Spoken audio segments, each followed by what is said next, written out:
ఇప్పుడు స్వామివారి దర్శనం అప్పుడు చేసి బయటకు వచ్చానండి. చాలా సంతోషంగా ఉంది. రెగ్యులర్గా వస్తూనే ఉంటాను. సో ఆ క్రమంలోనే ఈసారి కూడా రావడం జరిగింది. So very happy. ఎప్పుడు తిరుపతి వచ్చినా కూడా ఒక పాజిటివ్ మైండ్ సెట్తో, ఒక పాజిటివ్ దీంతో ఎప్పుడు వెళ్తూ ఉంటాను.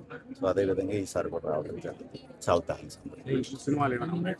నెక్స్ట్ ఇప్పుడు కామ్రేడ్ కళ్యాణ్ రెడీగా ఉందండి రిలీజ్కి. ప్రాబ్లీ ఆగస్ట్ ఆర్ సెప్టెంబర్కి రిలీజ్ అయింది.